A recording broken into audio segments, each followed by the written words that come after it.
Mic check. Mic check. All right. Check, Here we go. check. Cleveland's Biggest Diehards. Episode 6. Welcome back to Cleveland's Biggest Diehards, the podcast for diehard Cleveland professional sports fans. I am Joe Stoner. Here with me is our guy with all the takes, James. Woo! And our producer who makes all this shit possible, Jeff, is not here with us. He is busy at the moment pouring concrete all over Northeast Ohio. He's a working man's working man. But we love you, Jeff. Can't wait to have you on again. And on this 6th episode of Cleveland's Biggest Diehards, the podcast for diehard Cleveland professional sports fans, we have our very first guest later on in this episode. It is Bally Sports Great Lakes in-game Guardians reporter, Mr. Andre Knott joined us to talk about Guardians hot dog races. Round of applause. Round of applause for Mr. Andre Knott. Great interview, but we'll get to that a little later. But on this episode of Cleveland's Biggest Diehards, I'd like to start it off with our man down in Florida, James.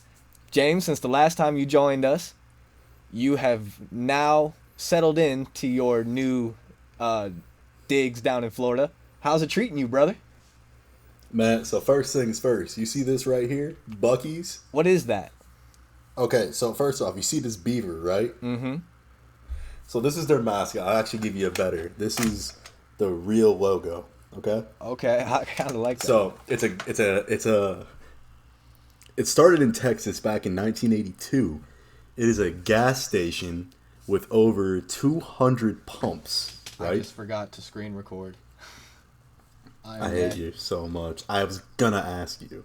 Well, do we need to redo this? No, we got the audio. We'll just have you in on the YouTube, like, pop up. But let's keep going. All right. So for those of you that don't know, Buc-ee's, right?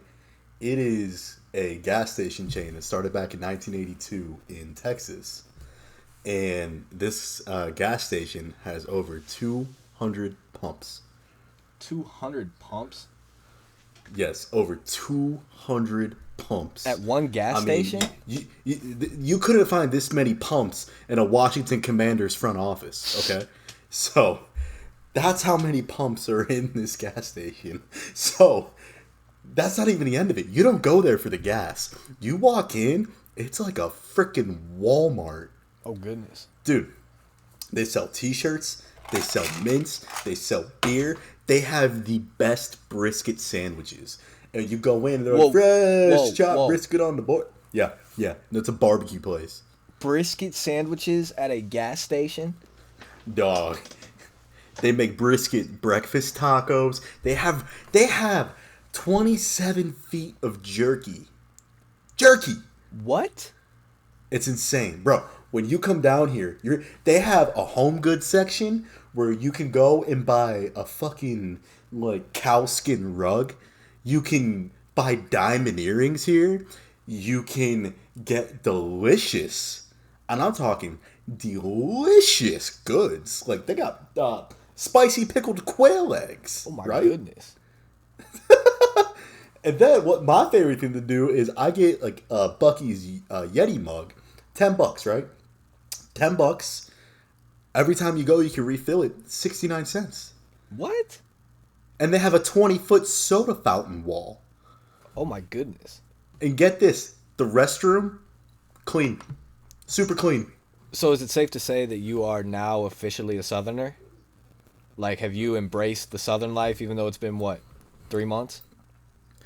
Yeah, I'd have to say. I mean, I'm so free. I'm not even wearing underwear right now, man. Just free balling everywhere I go. Well, I mean, that's just the way of the South, man. I mean, so you want to know how much I've gotten into it? The other day, Bree and I were just driving around, and then we're like, you want to go to the ocean? We didn't even have swimsuits. We just jumped in the fucking ocean, and we were there for like 2 hours. That's insane. You just able to drive to the ocean. I live 10 minutes away from the ocean. I hardly even go. What? Dude, I'd be there every day. No, you wouldn't. Why? It's just a body of water. It's no different than Lake Erie, except this tastes like salt. and Lake Erie tastes like sulfur. But you're at the ocean, which has sand, and it's like warm outside. That's the thing. Not all sand is good sand. There's bad sand. What are you talking about? Not all sand is good sand. Well, what a great Cleveland sports podcast. Well, here's the thing. Cleveland's got beaches. We got the North Shore. No, but go ahead. What? And I'll tell you what. I'm fully curious about what the difference is between good sand and bad sand. So I'll tell you this. Cleveland, decent sand. Not bad sand. Not bad sand. You go to like Ashtabula, Geneva. Yeah, they got rocks, but they got a little bit of sand. It's not bad sand. It's a bit soft. It's not as sticky. I go right down the road to the beach that's 10 minutes away from my house. Their sand is... Oh, goodness. Excuse me. Sorry, man. Jeff, mute that. Chugging high noons out here. Jeff, mute keep that, it in. man. No Keep free it in. ads, by the way. Keep it in. So the sand right down the road is all crushed up shells. What? Yeah, it's all shells. Does it hurt your foot? And, I mean, a little bit, but the thing is, it just sticks to your skin and it doesn't come off. Bad sand. Okay, all right. So is that So like... you go 30 minutes up the shore to St. Augustine. Okay. You got decent sand. I mean, they got a little bit of the shells down there, but then you got South Beach in Miami, amazing sand. Chef's kiss sand. But the best sand, Panhandle of Florida. Right here, right on my nipple. So that's where like Destin and Pensacola is. Clear blue water, white beaches. But that's the Gulf side. See, I live on the Atlantic side. Okay. And that's, decent sand. Like, I'm in Northeast Florida, so I got a mix of bad and decent sand. But I'll tell you what, though. Enough sand talk. Well, let me ask you one more question before you get on to what you were going to say. I had a feeling you were going to transition us to our Cleveland sports topics. I had one more thing to ask you. Have you done... No, I was far from that. Oh, well, my bad. I'm sorry. Go ahead. Continue. Because I was going to ask you, have you caught any, good, games of any kind, of any teams down there? Like, have you gone to any sporting events? Yeah, so for my birthday, I went to a Jacksonville Jumbo Shrimp game. What is that? It is the Division III affiliate of the Miami Marlins. Division III. So what does that mean? Is that single A? Triple A. Triple A. I was gonna say Division I'm III. I'm thinking about high school football right now. Oh my god. But anyways, Jacksonville Jumbo Shrimp. Yes, Triple A affiliate. So the game I went to, they were giving out Miami Vice towels. So it's like a shrimp. And it's in the shape of a J for Jacksonville. Okay. And it's got a blazer on with sunglasses. Looks like it's in Miami Vice with Miami Vice colors. The players are wearing Miami Vice uniforms. And they're playing the Durham Bulls out of North Carolina. I've heard of them. Yeah. So the seats, we were sitting 6 rows back behind home plate. Amazing. And you didn't vlog this? Why? It wasn't Cleveland related. I mean, you're still a part of Cleveland's biggest I mean, you were the guy that was on the last episode you were on talking about, I'm going to be the correspondent. I'm going to be vlogging. Okay, truth be told, I was drunk. Well, I mean, that's sort of becoming a thing for you on this podcast. Okay. Anyways, the game was awesome. They scored a whopping 1 run. But at the end of the game, the stadium turns the light. They do a light show. It's if you got a kid with epilepsy, you don't bring him because he's gonna pass out. Their lights are going crazy. And then they had a baller fireworks show at the end of the game. Tickets, well worth it. Really good $17, except Brianna got scammed through SeatGeek. The guy upsold the tickets. She bought 2 tickets for $100 behind home plate. And her mom got the same ticket for $14. Oh my goodness! Hey, that's why you just go through whatever the team's website is and whatever ticket partner. Well, she tried to, but it directed her to SeatGeek. And this is not. I'm not knocking Bree at all. Not at all. I'm just saying. It's just how it happened. Yeah, it's Google. Yeah, that's why. That's why I have always gone through just whatever the team's website is. And then the other night, I was going to go to a Daytona Tortugas game, which is the single A affiliate of the Kentucky Reds. The Kentucky Reds? Yeah, Cincinnati's not Ohio. Oh, I realized what you did there. Yeah, I realized what you did there. Hey, So sorry, yeah, I'm a little of the elevated Reds. at the moment. But dude, you would have thought like a hurricane came through. I mean, we went out to dinner and it just started pouring down rain. We were eating at a marina and there were yachts all around us. It was raining so hard you couldn't even see the boats. Wow. Dude, so the rain down here, like you'll just be driving down the highway and all of a sudden you'll just hit a patch of 5 minutes of nonstop rain. Then you'll keep driving and it's just nice. The thunderstorms are insane. Oh my god. Dude, I saw a bolt of lightning just hang out in the sky for like 5 seconds. I was like, this is how I die. This is how I die. Florida it's literally God's country. Like I drive down the road, there's like birds that are 5 feet tall just chilling on the side of the road, minding their own business. I haven't seen a lot of alligators though. Not a lot of alligators. A few snakes every now and again, but yeah, man, just living the Southern boy life, eating a shit ton of barbecue. So Sunshine State is treating you well. Sounds like it. Yeah, I'd have to say so. I mean, I live 30 minutes away from Daytona Beach. I live an hour away from Jacksonville. Always just doing something. Like I went the first weekend I was here. You want to know how Florida I was? I got indoctrinated. I went to a Veterans Memorial concert at the Daytona Speedway. Excuse me. At the Daytona Speedway, headlined by Toby Keith. You can't get much more Florida than that. And guess who came and spoke? Fucking Ron DeSantis came out in jorts and a button-up like plaid shirt. And his first words were, "How about that Brandon guy in office?" Crowd went bananas. Well, that's as much politics as you'll get on Cleveland's Biggest Diehards. Hilarious, nonetheless. Pretty much. But have you been able to keep up with the Guardians while you're down there in Florida? You watched any games?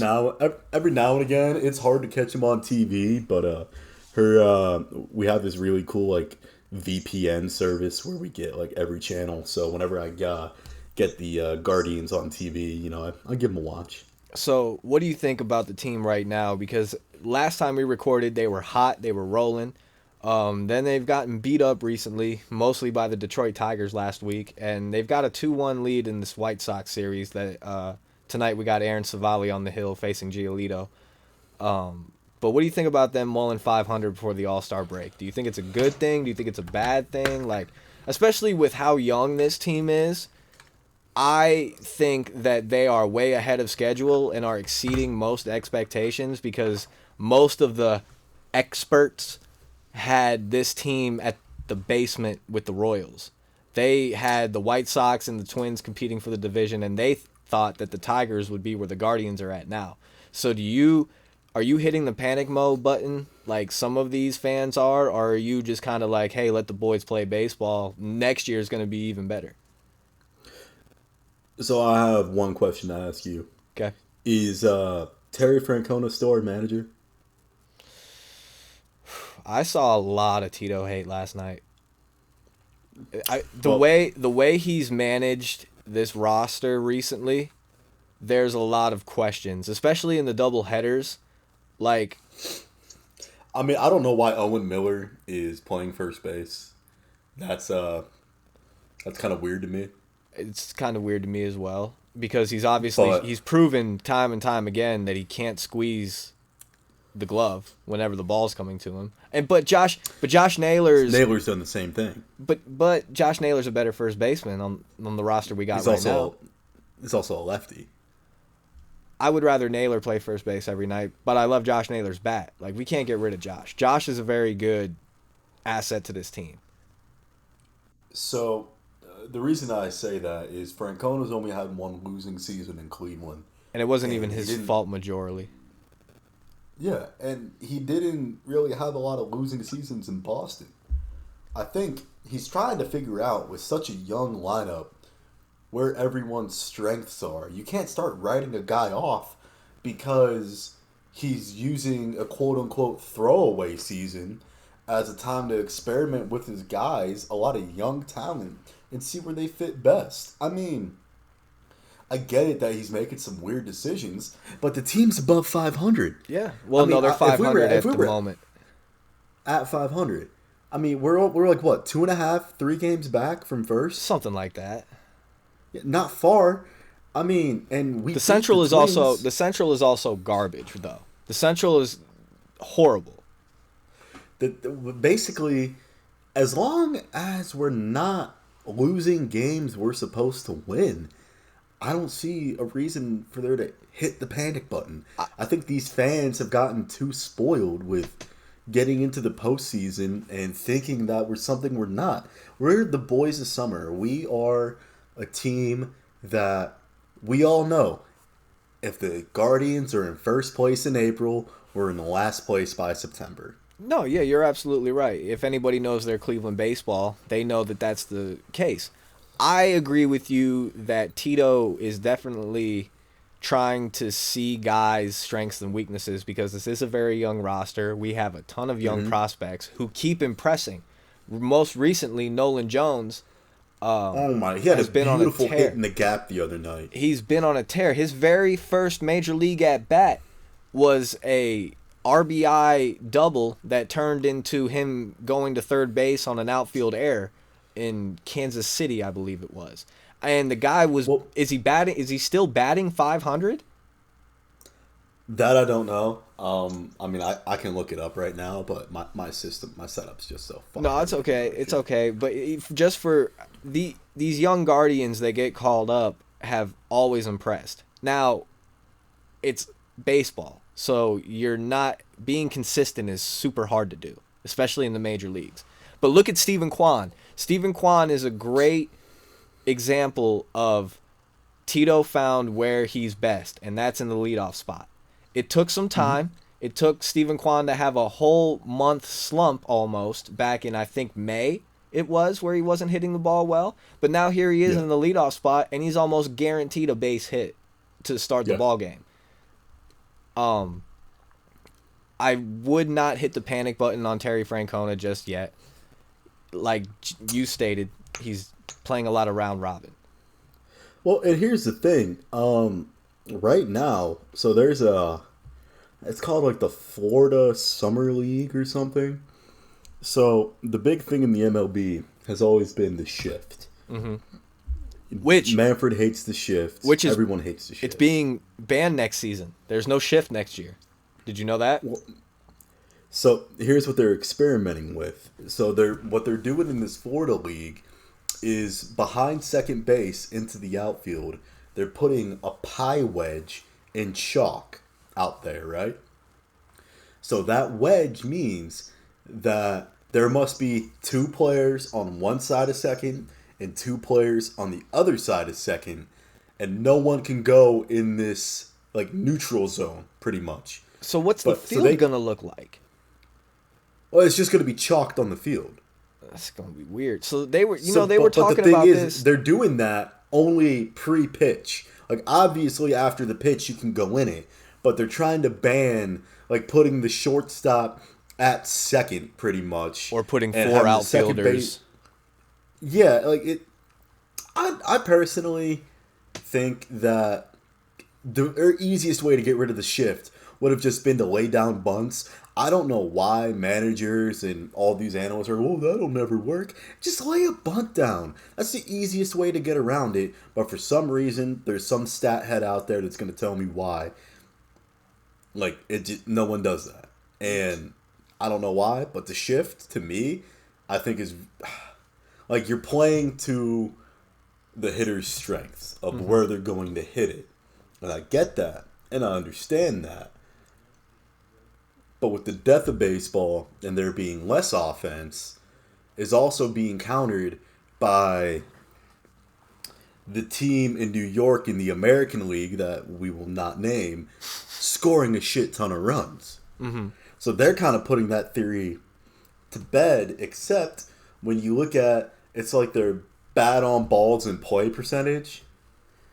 They have a very low percentage when they're hitting balls in play because of these shift numbers, and they're getting most of their runs by hitting home runs, but the MLB keeps fucking up because they keep introducing new balls and they're not even letting these teams know about it, and now they're controlling the way these teams can prepare the ball. The MLB is just like going in with like a ski mask on and just doing whatever they want, whenever they want, and they're not giving anyone time to adjust to it. They're not letting anybody know about the adjustments as they're making the adjustments. They know of the adjustments day of game. That's ridiculous. Yeah. I mean, I personally, like, as a pitcher, if I found out the day I was supposed to start that my balls aren't going to be prepared the way we've prepared them the past, 5 years, or, 5 starts, whatever, however long you've been pitching, you're like, okay, this is weird. I mean, what's next? Like, are they going to, like, completely rule out pine tar? Are hitters not going to be allowed to wear certain types of gloves? Like, are they going to have to start doing extra checks? It's like, the day the game moves to aluminum bats, oh my God, it's going to be completely dead. Boy, we missed you on the last episode. This was the baseball insight we missed. Speaking of last episode, while we're talking about it, are there any notes that you have from it? Statistic-wise, like that we talked about, anything that stuck out to you? I was really upset that you guys talked college football and you didn't give any shout-out to me when talking about college football, because that's, my segment. I thought we did. Oh, I guess we did.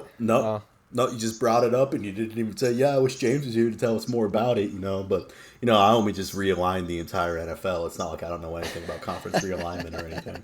Well, we can get to that later on when we get to our football segment. No, go fuck yourself. But real quick, back to the Guardians. There are some bright spots to the team. We have 3 All-Stars. We have Jose Ramirez, Andres Jimenez, and Emmanuel Clase selected to the All-Star game. Congratulations to you, gentlemen. And ever since the last recording of this podcast, since the last episode, Fred Mills' bat is awake. He's hit like 6 home runs. He's getting on base. He's getting extra base hits. Don't know why he's trying to steal, but hey, man, Franimal's going from home plate to home plate, which is great to see, man. You know who had a sneaky good steal? Who? Big Papi. When?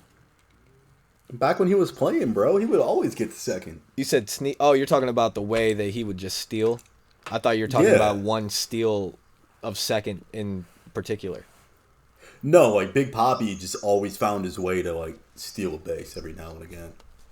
But since the last episode, I talked a lot of shit about guys not being able to hit home runs, and ever since that episode came out, my mouth has been like put to shit because guys are hitting home runs right now, which is great to see. Hey, if it takes me talking shit on a microphone, then great.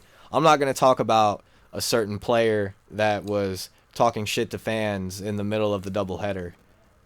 We're going to just not address the name of that player or why he did it.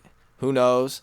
But come on, man. You should know better than to talk shit to Cleveland fans. I mean, look what we did to the number 6 quarterback. Was it Miles Straw? No. Somebody else. I had no idea who this was. I'm out of the loop. No, it was somebody else who's not even batting his weight. He's barely batting his weight, and he doesn't play every day. So, that's... don't say his name. I'll tell you off air. So, I got a question. Is Andres Jimenez a rookie? No, Andres Jimenez was on the roster last year, and I believe in 2020. He came over in the Lindor trade. Yeah, I know he's a young guy still, and he's got that rookie energy, which makes me think that he's a rookie. But honestly, all the guys that we've brought up so far from like Akron and Columbus, yes, they're just electric. I can't wait to see Bo Naylor. I guess Bo Naylor is a beast. Josh Naylor's brother. I can't wait to see him. I would hate to be the brother like with the worst name. Like Bo Naylor, badass name. James, badass name. Oh, that was it? Oh, okay. Yeah. Back to Guardians' bright spots. Biebs pitched a complete game against the White Sox the other day. 6 Ks, 95 pitches. He faced, I think, 30 batters. Damn. Rolling. He was in ace form. That's crazy. And, what's really shocking about that game, 95 pitches in 9 innings, and La Russa got pulled over 3 times in that span. He definitely always looks like he could use a fucking drink. Well, let me ask he you about. He looks at his dugout manager, says, "Hey, I need a stiff one," and he looks at Tony and goes, "What? Did you forget to take your Viagra?" Well, let me ask you about that. Did you see that decision he made against Jose yesterday? 2 outs, 0-1 count. Walk him. Walk him. What the? Look, I told the old man yesterday, I said, you can never trust a manager that still wears the uniform. Like, if the guy wears the uniform with the team, you know he's a total stooge. Oh, the full, like, you gotta have at least, like, a sports jacket. No, dude, on. he's wearing the full-on uniform. Like, he's got the full White Sox uniform on, 22 La Russa on the back. Like, he looks like he's, who's that old? He looks like suiting up for Kentucky. He looks like he should be, he looks like he should be back in the 40s. Do you remember that meme? Drake in the locker room with Kentucky fully. Yeah, no, that's him. That's Tony La Russa. I can't stand that guy. It looks ridiculous. He's ridiculous. Look, Guardians fans, at least that guy isn't managing our roster. Maron, could you imagine if he was managing our roster? Yeah, we'd still be throwing Brian's jaw. Oh, my God. Well, I would say to the Guardians fans... Is he still pitching for us? Yes. You know who I saw the other night that was really like an, oh my God, like the internet like made you a star, was Joe Kelly. What did he do now? I didn't see... He was just pitching in the 6th inning, and I'm like, what the fuck's Joe Kelly doing pitching in the 6th inning? Oh, yeah, Joe Kelly's a White Sox now. You didn't know that? Yeah. Yeah. And I was like, what is this? Like, this is weird. Hey, man, that's baseball. You should know that. It's a traveling league. I mean, and I will say this. Emmanuel Clase, I love that he's just underrated, that no one knows about him. Well, it makes me feel very good. That's sort of our fault. That's sort of the Guardians' fault for not being able to have him pitch more. Yeah, but in a weird, fucked up way, I almost like that right now because it means he'll have a fresher arm come September. I can still see this team making the playoffs. You know who really, really fell off hard? Who? Aroldis Chapman. Was he pitching in like the 5th inning the other day? Yeah. Dude, he is just... He's just not good anymore. Well, that's what happens. Just down bad. That's what happens when you throw gas for, 12 consecutive years? It gets to you, man. It's just a fact. He has, like, no control anymore. Like I just said, that's what happens when you throw gas. It's crazy. Yeah. I think the last thing I want to finish up with baseball is the hottest team in baseball right now is also like one of the worst in the Orioles. I saw that. They're like 9 straight right now.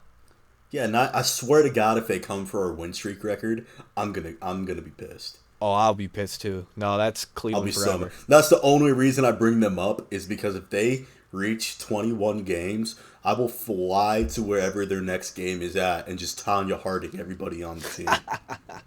Nah, man. I swear to God. He's joking, folks. He's joking. These are jokes. Parody law. These are jokes. These are jokes. But parody law. Since we're talking playoffs, because I still think that they can do it. Wild card, bare minimum. We could win the division. Because, like I said, Central is horrible. The Twins are bad. They have a horrible bullpen. Yeah. Rocco Baldelli is not a good manager. No. We're going to get there. Let's circle back mid-August and see if it's time to get hype or gear up for football season. Yeah, exactly. By mid-August, after the first preseason game. Which I will be at. Hell yeah, you better vlog it. We'll get to that. But speaking of somebody that's not going to the playoffs, Mustard the hot dog. Oh. If you haven't seen the clip, on our last episode, I called out Andre Knott for Mustard's losing streak in the Cleveland Guardians hot dog races. He saw the clip and responded. And we were fortunate enough to have him on the show.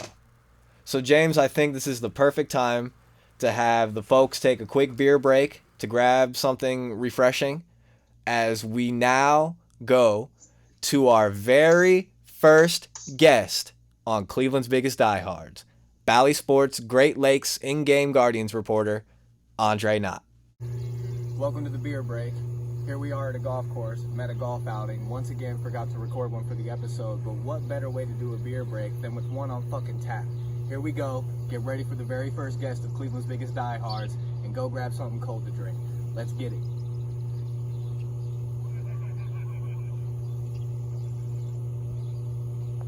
We now welcome on the very first guest of Cleveland's Biggest Diehards.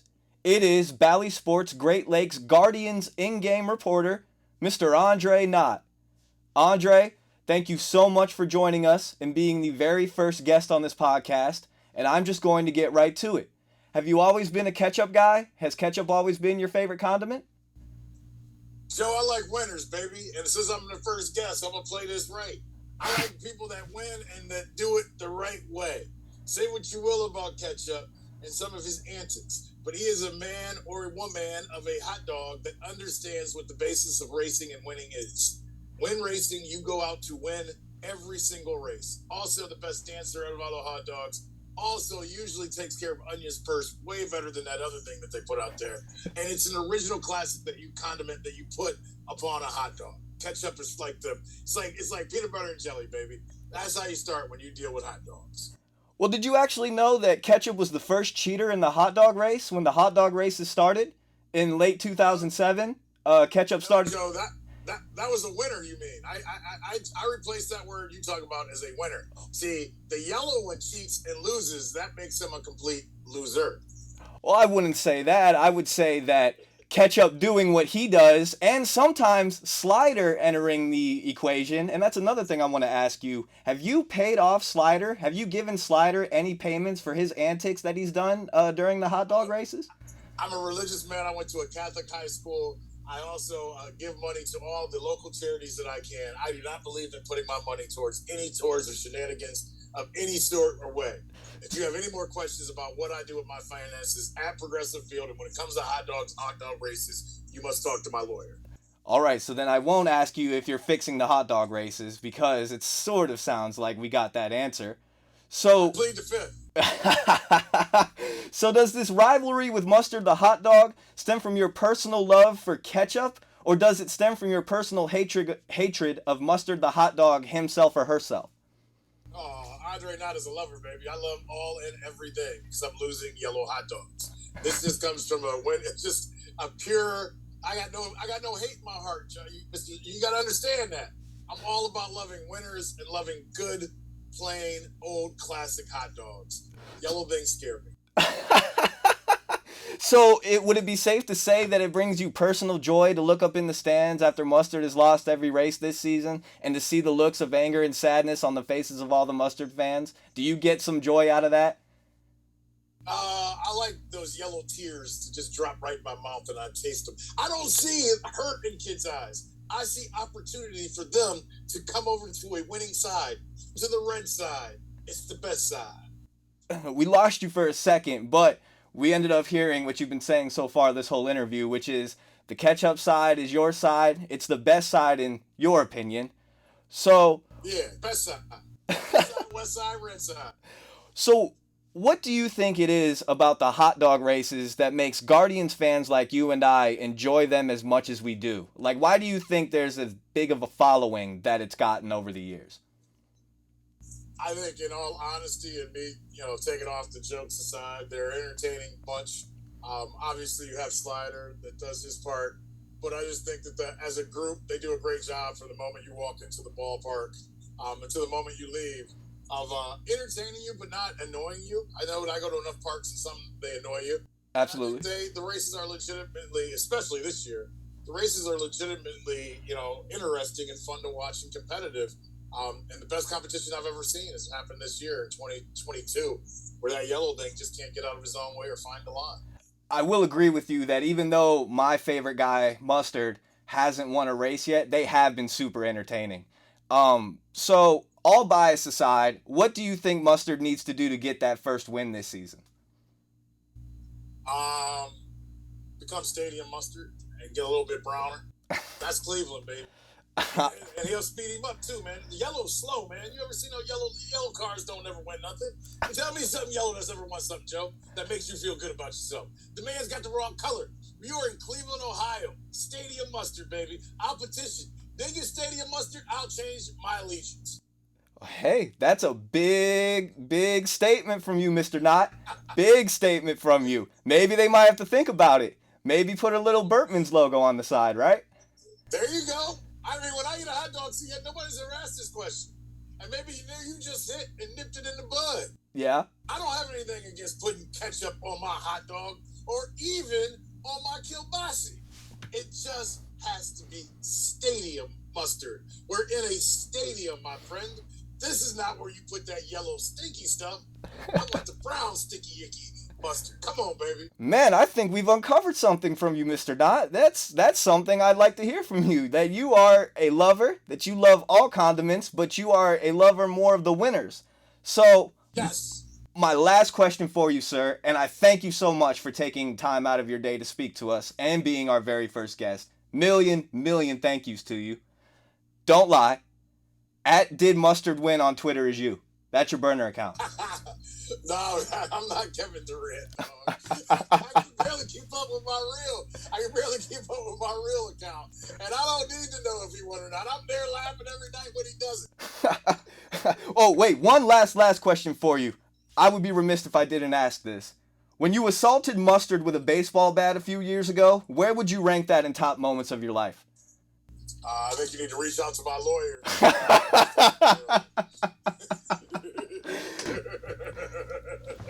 Well, Mr. Knott, thank you so much. That's all I had for you. I hope you would like to come back on and talk actual Guardians baseball one day. We would love to have you, me and my other co-host. But, ladies and gentlemen, that is Bally Sports Great Lakes Guardians in-game reporter, Ketchup lover of winners, Mr. Andre Knott. Andre, thank you so much. I appreciate it. I'd love to come back, especially you come to the best side, the west side, the winning side. Hey, bring me some brown mustard, baby. Hey, we might be able to make that happen. All right. All right, Mr. Knott, thank you so much. Take care, brother. Have a good day. You as well. Go Guardians. All right, man. Thanks again to Andre Knott for being the very first guest of Cleveland's Biggest Diehards. We appreciate it more than you know. Yes. Thank you, Andre. Recurring guest, Andre Knott. Recurring guest, Andre Knott. We can't wait to have you back on again. But let's transition now from the Cleveland Guardians to the Cleveland Browns. Hey, here we go, Brownies. Here we go. So, Joe, I got a quick question for you. Yes, sir. Is the number on your jersey the number of games you're predicting Watson to get suspended for? I plead the fifth. Going the good old Dan Snyder route, I see. I plead the fifth. No, we won't get goodness, into it. that creaking. Sorry, I mean, folks. Tony Rizzo said 4 to 6 games, so... But what does... I mean, that is what it is. What does Tony know? A lot, and more than us. I Maybe. mean, I don't know. Everybody knows a lot more than us. We're just stooges that look at the internet. One of the cases got thrown out that the judge was looking at. So the NFL presented 5, and now she's only looking at 4. And the decision that the judge said is going to come down to how the NFL has upheld the standards for their own employees. So, like, the owners. Right, exactly. The Robert Kraft stuff. Yeah. What was the other guy? Why can't I think of it? Well, Dan Snyder and... Jerry Jones. Jerry Jones. Yes, the Jerry Jones stuff. Whatever happened to that? It's the Dallas Cowboys. He probably just, paid them off. Well, aside from the Deshaun Watson suspension, and like I said, no matter what happens, regardless what happens, we will be the biggest Jacoby Brissett supporters you ever done seen on this podcast. We will be Jacoby Brissett capers. Like, Jacoby, we got your back, brother. Got your back. Hey, man. And guess what? Jacoby Brissett, University of Florida alum. I'm in his backyard. Well, no, NC State. I think he started at Florida for a year. Well, I know NC State. I know he was North Carolina State. But Southern boy. The biggest news is we finally got rid of 6. I won't play the booze because he said the right things. Air quotes for those of you listening. Go subscribe to the YouTube, Cleveland's Biggest Diehards, to see all the air quotes and stuff. But Baker Mayfield was traded to Carolina. As I predicted on the last episode, I thought he was getting traded, and I thought it would be Carolina. I thought it was hilarious that the general manager of the Carolina Panthers said he's in a quarterback competition with Sam Darnold, who, for those of you that forget the 2018 draft, Baker went number 1 to us, and Sam went number 3 to the Jets. Yeah, so we pretty much gave him away. We're eating not as much of his contract, but which is still good. Some. And the Panthers actually wanted him to take less money, and there's zero talks of an extension.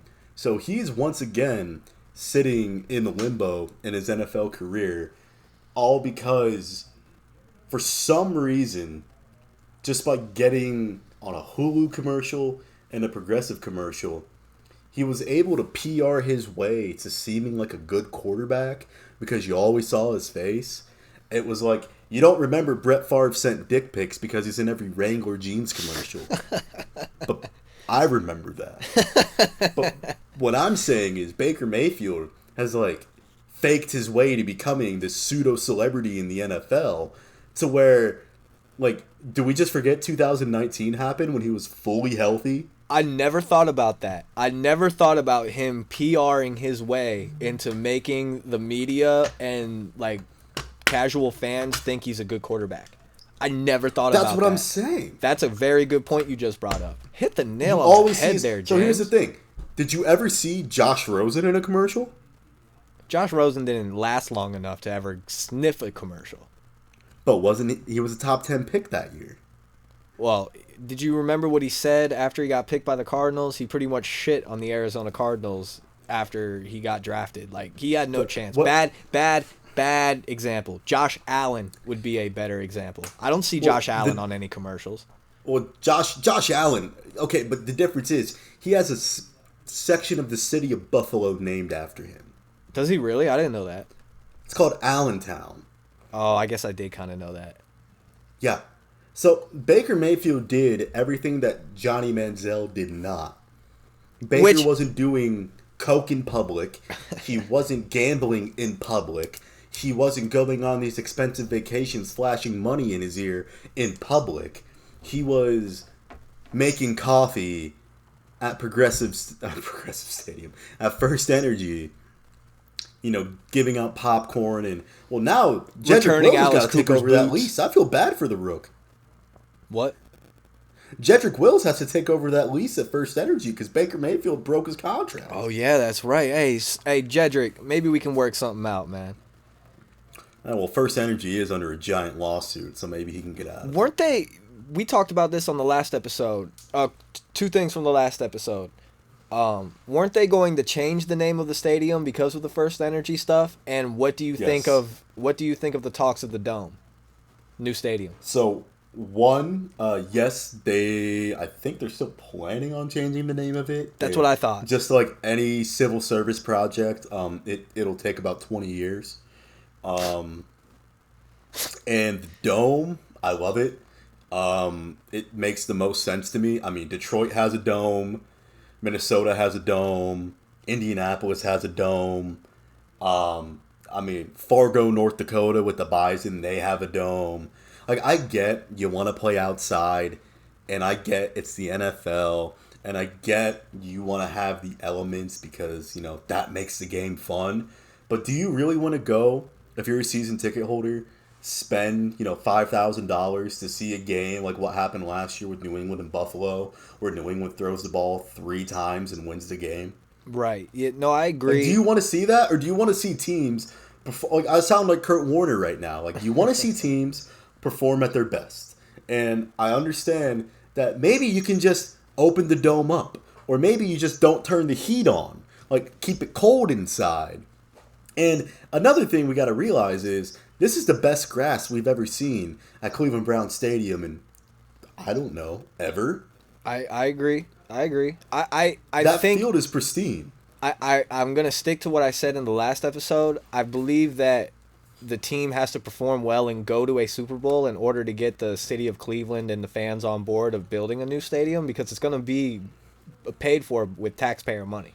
So this is where I disagree about the Super Bowl fact, because if you are truly a Clevelander and if you only look at it from the fact that, well, the owners haven't done anything to deserve a new stadium. First Energy is honestly like a piece of shit. There's cracks everywhere. The foundation isn't the best. It's clean for the most part. But when I went to the Jaguars Stadium down here, I went to a Tacos and Tequila Festival. It was really clean. Now, granted, it was a bit smaller. Is that TIAA Bank? Yeah. That's that TIAA Bank Stadium or something, whatever? Yeah. It was pretty clean. The Cons have put a lot of money into that, and it's a decent stadium. And I will say that the Haslams have shown that they're trying with the team. I mean, we just guaranteed $234 million to Deshaun Watson, so... Well, you also got to realize they had to shift their focus because for so long they were under that Pilot J scandal. Oh, yeah. So they finally had to get away from that.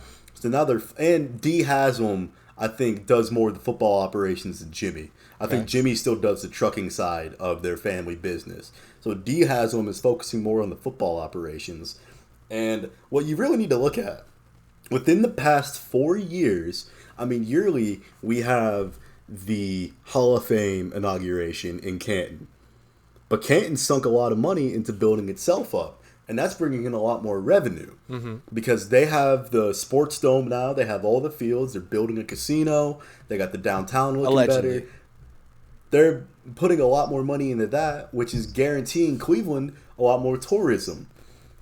So because the NFL decided to put more money into that, Cleveland then saw, well, then we had the MLB All-Star Game, which was a hit, a great success. Everyone loved it. Then we had the NBA All-Star Game, which was a hit. Everyone thought, it's going to be in Cleveland. Cleveland's a low-key fun city because you saw nothing bad come of it. There were no paparazzi because you can't hide in Cleveland or else you'll get shanked. It was an even bigger hit than I think the MLB All-Star Game. Then we had the draft on the lake at an old abandoned warehouse next to the stadium. And that was a hit. Yeah. No, Cleveland is awesome, man. Like, for the people that shit on Cleveland, which is the national news, like, fuck you guys, man. They hate us because they ain't us. Because if you're not from here, we can sniff you out in a heartbeat. And if you're not genuine about it, we can sniff you out in a heartbeat. The reason we need the Dome is to build up Northeast Ohio. Mm-hmm. That's what it's about. Because we're going to be able to bid on the Super Bowl. Which, if we get the Super Bowl... there will be hotel rooms filled all the way from starting in Cleveland, going out to Ashtabula, going out to Sandusky, all the way down to Canton. Mm-hmm. Canton, Akron, North Royalton, Brunswick, Parma, Vermilion, Aum. All that stuff. All of them are getting filled. I agree. It's just good. It's good business, and we need it. Like, we were both at the Ravens game, right? Yes. It went from, I was sitting there with my shirt off, to the sun went down, freezing cold. Yep. No, it was definitely a, wow, this is a beautiful day for football in November, to holy shit, it's fucking cold outside. Real quick. We just need to focus more on fan engagement, because the reason you go to the games is the experience of the game. Because I'm one of the guys, I like watching the game on TV a whole lot better than being at the stadium. I disagree with you. I think the fan engagement at the Browns game is great. I get chills every time I walk in there. The Here We Go Brownies. Because they make it a good atmosphere. Yeah. What I'm saying is, it's great it would be that much better in a dome, because the skull clap in Minnesota, imagine hearing the Browns chant echo off the roof. The barking, yeah, I agree. The dog pound in a dome, it would be that much louder. I agree with you. Think about it. Yes, there are teams like Kansas City that thrive off that environment. When Kansas City doesn't get that fucking doesn't get cold like Cleveland. No, I agree. It's just people hate change and people hate adapting to change. But well, you also got to realize these are all the same people that won't even cheer for the fucking baseball team that they loved growing up with because they think a fucking name is written in blood. Yeah, I know, and that's so stupid. I addressed that on the last episode, but you can go ahead and echo it. Like, get over yourself. Okay, yeah, literally get over yourself. I understand, because guess what? Every time I see something with Chief Wahoo on it, I smile. It's a fond memory. I grew up playing for the I-Words. That was my team. You know, you're from Cleveland. You're going to love it. Like, it is a part of you. But it just happens. Like, You go to different schools growing up. Like, I went from being a rocket to a polar bear to a bulldog to a golden eagle to a golden musketeer to a golden fly. Like, it's just a name. It's just a fucking name. At the end of the day, you're cheering for the Cleveland baseball team. Like, that's all it is. Like, I understand it's like an echoing cry because you want to be passionate and you grew up, it's been a staple for 100 years. But guess what? 101 years before that, they were called something else. And you've just been so brainwashed by movies and marketing and advertising because they've done such a good job over the past century of getting you to love this team and this name because that's what branding's supposed to do. And let's be honest, Northeast Ohio fucking loves branding. We love to be a part of something bigger than ourselves, that it worked extremely well. But now I'm listening to a game on Bally Sports, and they're not saying the Guardians. They're saying, all right, here comes Naylor up to bat for the Guards. It flows. It feels right. Like, they're finally getting into, this is the team. The name sounds good. Like, the Guards and the Tribe, similar for me. It has the same feeling, the same mentality. Like, it doesn't change for me. Because when I think, like, I was thinking about this on my drive home today.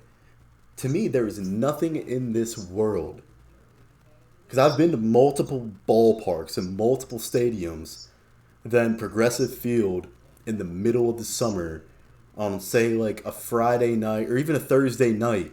Just Tuesday. A game. The energy is, I don't think any other stadium recreates that energy. And it's not because they're the Cleveland I-Words. And it's not because they're the Cleveland Guardians. It's because everyone from all different regions of Ohio, especially Northeast Ohio, come together in one setting and become that team. We are more than the logo. We are more than the name that's on the front, back, middle, hat. Like, we're the Guardians. Yep. Not the guys on the field. Nope, we are. The team name is representative of the fans that go every night and spend their hard-earned money to cheer for them. So if you can't get that through your thick skull, then I'm happy you're not tuning in. I'm happy you're not supporting, because we don't need people that are stuck in a time where we couldn't even share the same water fountain with people of a different race to be on our side. Like, I don't need that energy. I don't need any of that, because you look on the field, I'm sorry to say, there's not a lot of white people down there, and that's the energy that it's bringing me if you're not able to accept a simple name change. So if that's the energy you're bringing, then go ahead, keep wearing your Wahoo, keep doing everything that you're doing, but please sell your season tickets, give away your merch, get the fuck out. We don't need you. There's a lot of great people in Cleveland, and we don't need people like that tainting our good name because they're too immature to realize that it's bigger than a name.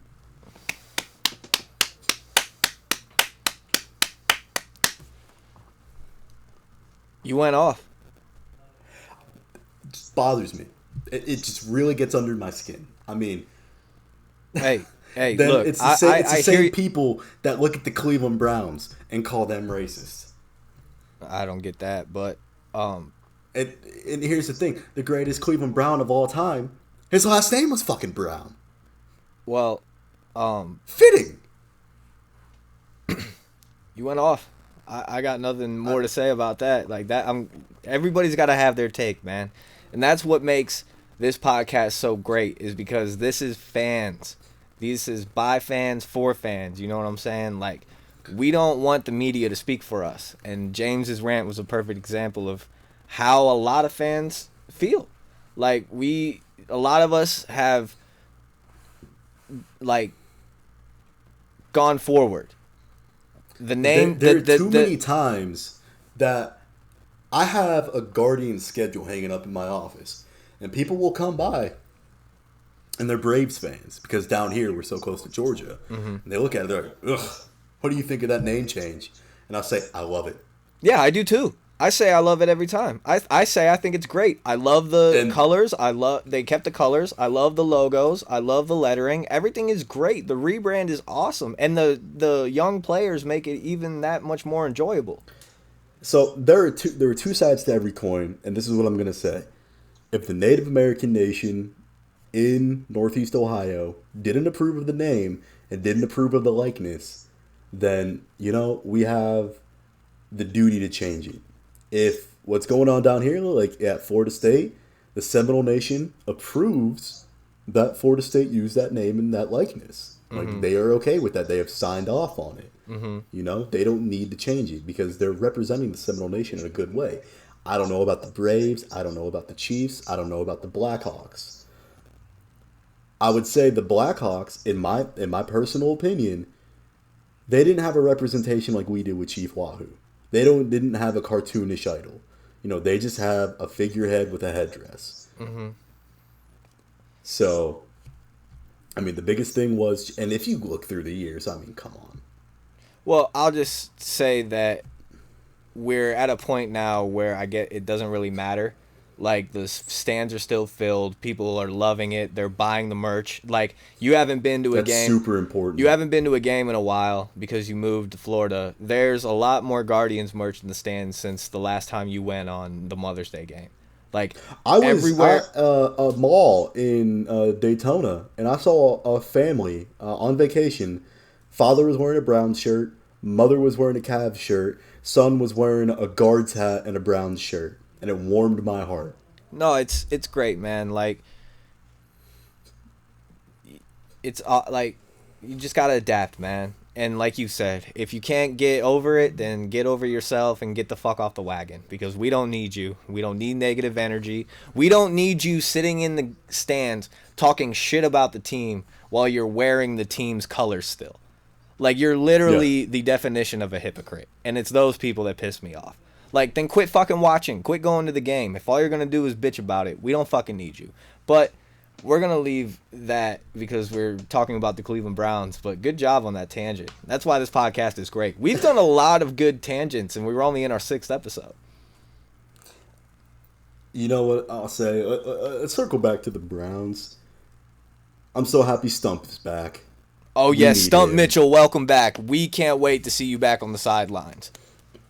Because God knows Kevin Stefanski doesn't understand how to cycle out the running backs. I don't know why, but he doesn't understand it. You definitely could see the drop-off. You definitely could see the drop-off when Coach Stump went on his medical leave. I'm sick and tired of every NFL analyst that does fantasy talk about every back in the league except Nick Chubb. But I love it at the same time because keep his name out of your fucking mouth. No, they talk about Nick Chubb. He was in ESPN's like top 4 of best running backs in the league right now. What makes me so mad is Jonathan Taylor had one good year, and it's like, oh my God, he's so good. He's the next Messiah, and blah, blah. And it's like Christian McCaffrey. Yeah, congratulations, Carolina. Christian McCaffrey's already sprained his ACL for the 10th time, and now you're stuck with Baker Mayfield. What if Sam Darnold beats him out? I think Sam Darnold's going to beat him out. Nah. You don't think so? Baker Mayfield's going to play week 1 solely for ratings. I would laugh my fucking ass off if he didn't. Here's the thing. So he was saying how bad his shoulder hurts and how he's rehabbed. Now he's fine? Now he's okay? Did you see the report that he played Halo for 10 hours on Christmas Eve before he played the Packers? Did you know how many hours he played that week? No. 40. Huh. But it's, Stefanski's fault. He showed up to Green Bay and had no idea of what the game plan was? You could tell. Yeah, he threw an interception for every 10 hours he was on Halo. I'm so glad to have you Baker Bros off this fucking team. Gone. I'm gone. So glad you and you know what? Motherfuckers Enjoy your are fucking gone. time in the SEC, too. I can't wait till next stomps on your grave. It's going to be so refreshing not to have you people around anymore. And I'm talking to you journalists as well. It's going to be so refreshing not having you shit on my team every week because the quarterback that we have is too incompetent to look at himself in the mirror and say, I'm not healthy enough to help this team win. There's a lot of stuff that's going to come out about you, buddy. And I'm here for all of it. What was that reporter's name? Don't care. Don't matter. What makes me so fucking mad is that they think he won one playoff game. One. And they think that he was playing all 11 positions on each side of the That's field. what blows my mind as well. He played one position. Granted, it is arguably the most important position on the field. But there's still 10 other guys and 5 to 7 on the offensive line that make sure you're good, buddy. And if it weren't for Sione Takitaki, and if it weren't for Carl Joseph, and if it weren't for Myles Garrett, and if it weren't for Denzel Ward, and if it weren't for the secondary showing up the way they showed up and ate Big Ben for lunch, dinner, breakfast, and brunch, we wouldn't be talking about Baker Mayfield almost beating the Kansas City Chiefs.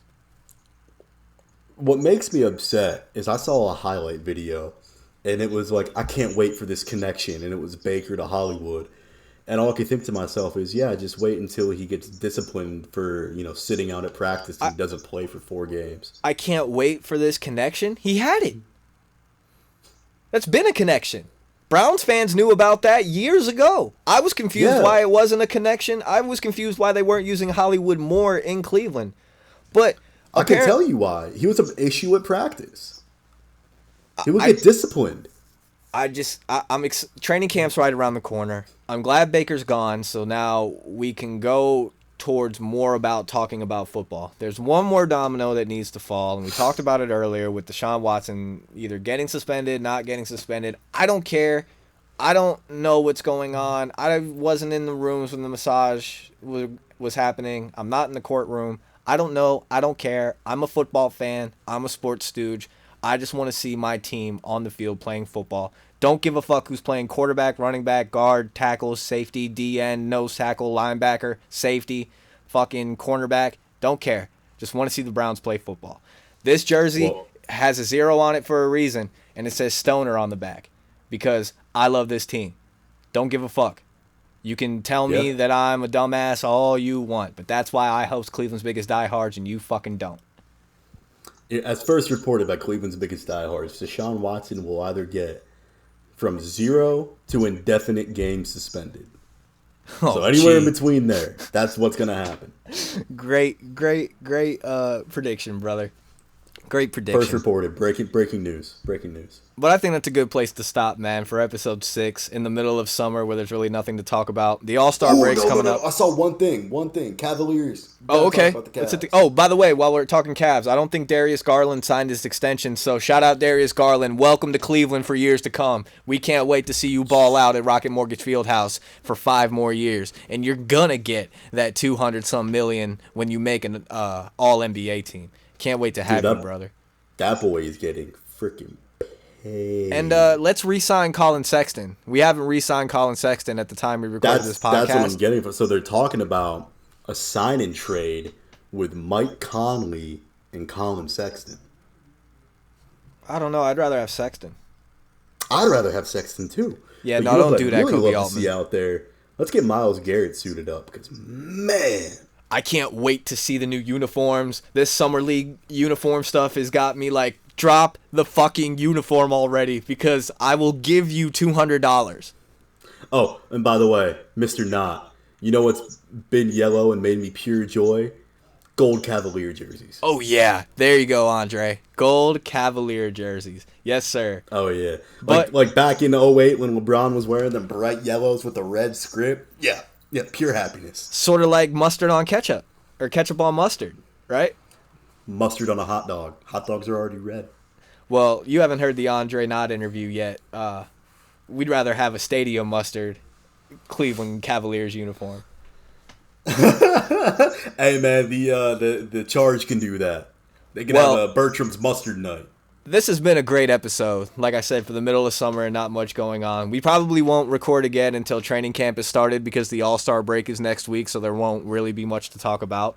But I'd like to, again, Say thank you to Mr. Andre Knott of Bally Sports Great Lakes for joining us as the very first guest on this podcast. I want to thank our guy James for zooming back in. We definitely are going to have Jeff back on. We're going to have the whole crew back on for the next episode to get ready for the Browns season and preseason. And I think that's it. You got anything you want to add, James? If you're listening to this in the Florida area, I will be at the Browns game, Browns-Jags game, August 12th. Love to shoot the shit. Gonna shoot a vlog. Hopefully it turns out well. I don't know.